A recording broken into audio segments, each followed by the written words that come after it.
दोस्तों, जिस पल का करोड़ों भारतीय पिछली कई सदियों से बेसब्री से इंतजार कर रहे थे, वह ऐतिहासिक पल अब निकट आ चुका है। जी हां, 24 जनवरी 2024 के दिन भगवान श्री राम की नगरी अयोध्या में राम जन्मभूमि मंदिर का उद्घाटन होने वाला है। लेकिन क्या आप जानते हैं, अयोध्या के इस पावन भूमि को लेकर सन 1528 में शुरू हुआ ये सांप्रदायिक विवाद 2020 तक चला था। अपनी ही जन्मभूमि पर विराजमान होने के लिए प्रभु श्री राम को 492 सालों तक इंतजार करना पड़ा था।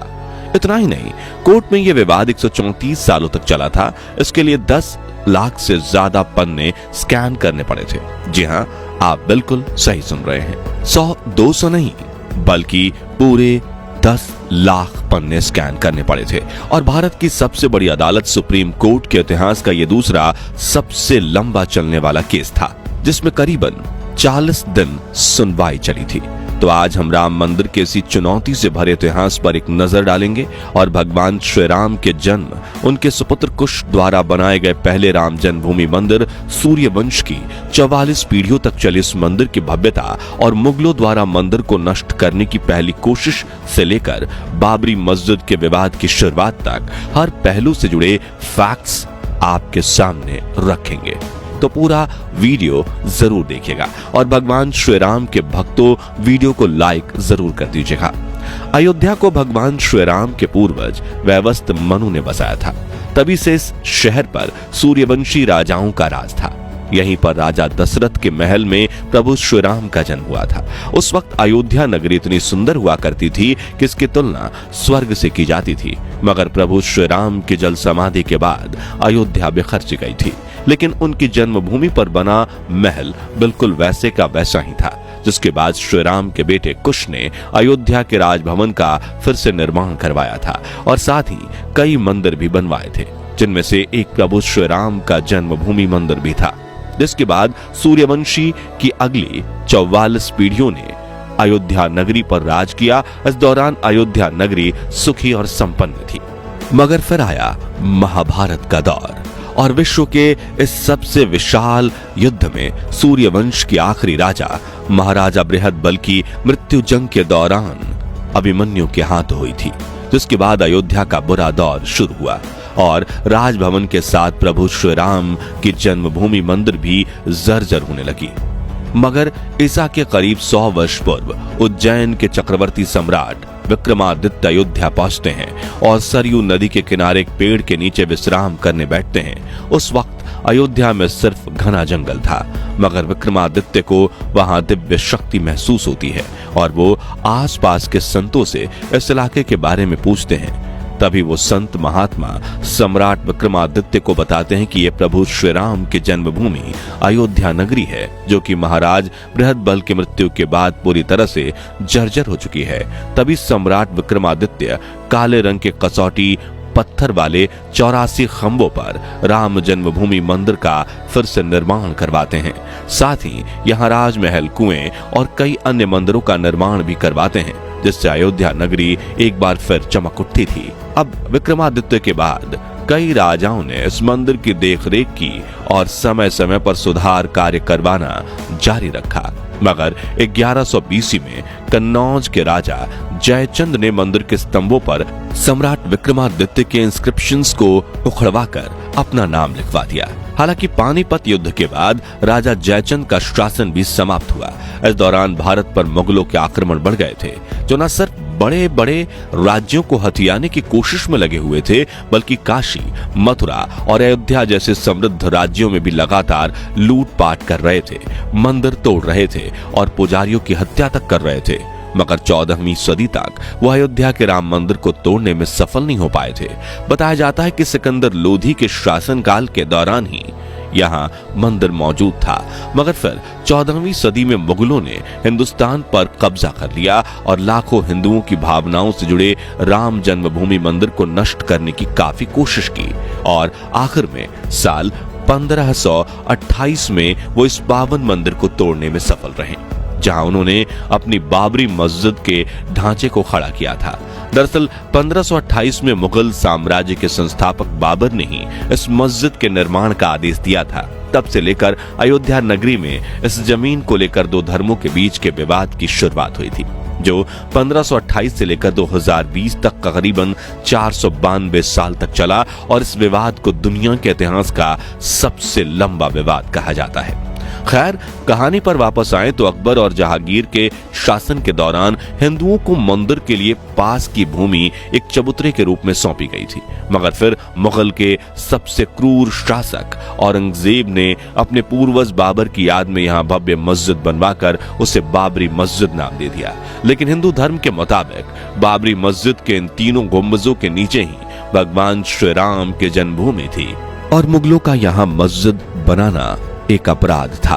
इसी वजह से साल 1853 में इस भूमि को लेकर पहला सांप्रदायिक दंगा शुरू हुआ, जिसे रोकने के लिए उस वक्त भारत को अपने कब्जे में करने की कोशिश में लगी ब्रिटिश गवर्नमेंट बीच में आती है और ब्रिटिशर्स कहते हैं कि इस भूमि को दो हिस्सों में विभाजित करते हैं, जिसमें मस्जिद के अंदर के हिस्से को मुसलमान और बाहर के चबूतरे के हिंदू इस्तेमाल कर लेंगे। इस तरह 1859 में यह मामला बाहरी रूप से शांत हुआ, लेकिन अंदरूनी रूप से लोगों में अब भी गुस्सा था, जिसके बाद 1885 में पहली बार यह मामला अदालत पहुंचता है, जब महंत रघुवीर दास चबूतरे में पूजा निर्माण के लिए मंदिर बनाने की मांग करते हैं, लेकिन उनकी मांग खारिज कर दी जाती है और अपनी ताकत के बल पर अंग्रेज इस मुद्दे को शांत करवा देते हैं। खैर, 1947 में भारत को अंग्रेजों की हुकूमत से आजादी मिलती है, जिसके 2 साल बाद 1949 में बाबरी मस्जिद और राम मंदिर को लेकर असली विवाद की शुरुआत होती है। दरअसल 23 दिसंबर 1949 के दिन मस्जिद के मुख्य हिस्से में भगवान श्री राम की मूर्ति पाई जाती है, जिसे हिंदू एक चमत्कार मान रहे थे और उनका कहना था कि भगवान श्री राम यहाँ खुद प्रकट हुए हैं, जबकि मुस्लिम कम्युनिटी ने यह आरोप लगाया कि रात के समय में किसी ने चुपके से मूर्ति वहां रख दी थी। इस वजह से चारों तरफ गर्मा गर्मी फैलने लगी और दंगे शुरू होने के डर से यूपी सरकार ने इस पूरे इलाके को विवादित ढांचा कहकर मस्जिद के मुख्य भाग के साथ चबूतरे पर भी ताला लगा दिया। इस कंप्लीट बैन को हटाने के लिए कोर्ट में कई सिविल केसेस फाइल किए जाते हैं, जैसे कि साल 1950 में फैजाबाद सिविल कोर्ट में महंत रामचंद्र दास भगवान रामलला की पूजा करने के लिए अर्जी दाखिल करते हैं। फिर 1959 में निर्मोही अखाड़ा ने पूरे इलाके को अपने अंडर में लेने की अर्जी दाखिल की, जिसके 2 साल बाद 1961 में सुन्नी वक्फ बोर्ड तीसरी अर्जी दाखिल करके कहते हैं कि बाबरी मस्जिद का मालिकाना हक हमें मिलना चाहिए और यहाँ से मूर्ति हटा देनी चाहिए। अब यह केस सालों तक कोर्ट में चलता रहा और इसी बीच 1984 में विश्व हिंदू परिषद ने एक कमेटी बनाई और बाबरी मस्जिद को हटाकर मंदिर बनाने की मांग की। अब 1986 में फैजाबाद कोर्ट के जज M.K. पांडे ने हिंदुओं के हित में फैसला सुनाते हुए उन्हें इस इलाके में पूजा करने की अनुमति दे दी, जिससे नाराज होकर मुसलमानों ने अपनी बाबरी मस्जिद एक्शन कमेटी बनाई। अब धीरे धीरे मामला और ज्यादा गर्म होने लगा। 1990 में मिनिस्टर लाल कृष्ण आडवाणी ने गुजरात के सोमनाथ से अयोध्या तक रथ यात्रा निकाली, जिससे दंगों की शुरुआत हो जाती है और आडवाणी जी को बिहार में गिरफ्तार कर लिया जाता है, जिसके अगले साल उत्तर प्रदेश में कल्याण सिंह की सरकार भी ब्रिटिशर्स की तरह ही पूरे इलाके को अपने कब्जे में ले लेती है। फिर आता है 6 दिसंबर 1992 का दिन, जब वीएचपी और शिवसेना समेत दूसरे संगठनों के लाखों कार्यकर्ता अयोध्या पहुंचते हैं और बाबरी मस्जिद के विवादित ढांचे को गिरा देते हैं, जिससे देश भर में सांप्रदायिक दंगे भड़क जाते हैं और 2000 से ज्यादा लोग भी मारे जाते हैं। इसी बीच जन्मभूमि के पास जो टेम्पररी मंदिर बनाया गया था, आचार्य सत्येंद्र दास को वहां के प्रधान पुजारी के रूप में नियुक्त कर लिया जाता है, जो पिछले 30 सालों से रामलला की सेवा कर रहे हैं और नए राम मंदिर के मुख्य पुजारी भी सत्येंद्र दास ही बनने वाले हैं। साल 2002 में केंद्र में आती है बीजेपी सरकार और प्राइम मिनिस्टर अटल बिहारी वाजपेयी इस मुद्दे को सुलझाने पर जोर देते हैं, जिसके लिए अप्रैल 2002 में इलाहाबाद हाई कोर्ट में 3 जजेस की एक बेंच बनाई जाती है, जो आर्कियोलॉजिकल सर्वे ऑफ इंडिया को इलाके की खोदाई करके एक रिपोर्ट देने को कहती है, जिस रिपोर्ट में ये बात साफ साफ जाहिर होती है कि 12वीं सदी में यहाँ एक मंदिर जरूर मौजूद था और 1528 में यहाँ मस्जिद बनाई गई थी, मगर इसके बीच के 300 साल का डेटा क्लियर नहीं था। लेकिन इससे ये बात जरूर साबित होती है कि मंदिर को गिराकर ही मस्जिद बनाई गई थी, जिस पर कई साल चर्चा करने के बाद साल 2010 में इलाहाबाद कोर्ट ये फैसला सुनाती है कि विवादित इलाके को सुन्नी वक्फ बोर्ड, रामलला विराजमान और निर्मोही अखाड़े के बीच 3 बराबर हिस्सों में बांट दिया जाए मगर 2011 में सुप्रीम कोर्ट अयोध्या विवाद पर इलाहाबाद कोर्ट के फैसले पर रोक लगा देती है। दोस्तों, फरवरी 2016 में सुब्रमण्यम स्वामी सुप्रीम कोर्ट में अयोध्या विवाद को लेकर केस फाइल करते हैं, लेकिन 2017 में सुप्रीम कोर्ट के जज के.एस. खेहर इस मुद्दे को कोर्ट के बाहर आपसी सहमति से सुलझाने की सलाह देते हैं। मगर दिसंबर 2017 तक इलाहाबाद कोर्ट के फैसले को लेकर 32 अपील पहुंचती है और सुप्रीम कोर्ट ने कहा कि हम इस केस की सुनवाई जनवरी 2019 से शुरू करेंगे। अब 8 मार्च 2019 को सुप्रीम कोर्ट में इस मामले को मीडिएशन के लिए भेजा जाता है और मीडिएशन पैनल को कार्यवाही पूरी करने के लिए 8 हफ्तों का समय दिया जाता है। मई 2019 में मीडिएशन पैनल अपनी फाइनल रिपोर्ट कोर्ट में जमा करती है, जिसके बाद 6 अगस्त 2019 से सुप्रीम कोर्ट में अयोध्या मामले की रोजाना सुनवाई शुरू होती है, जो कि करीब 40 दिन तक चलकर 16 अक्टूबर 2019 को पूरी होती है। और अयोध्या मामले में सुप्रीम कोर्ट अपने मामले को सुरक्षित रखती है, जिसके कुछ समय बाद आया वो दिन जिसका वर्णन राम जन्मभूमि मंदिर के इतिहास में सुनहरे अक्षरों में किया गया है। जी हां, 9 नवंबर 2019 के दिन सुप्रीम कोर्ट 134 साल पुराने इस कोर्ट विवाद में अपना फैसला सुनाती है, जिसके तहत अयोध्या में 2.77 एकड़ की पूरी विवादित जमीन रामलला विराजमान को मंदिर निर्माण के लिए दे दी गई, जबकि मस्जिद के लिए भी अलग से 5 एकड़ जमीन मुहैया करवाने का आदेश दिया गया। जिसके बाद 5 अगस्त 2020 के दिन राम जन्मभूमि मंदिर के लिए भूमि पूजन किया गया और सिर्फ 3 सालों में यूपी सरकार ने रात दिन एक करके राम मंदिर के निर्माण को पूरा कर लिया है।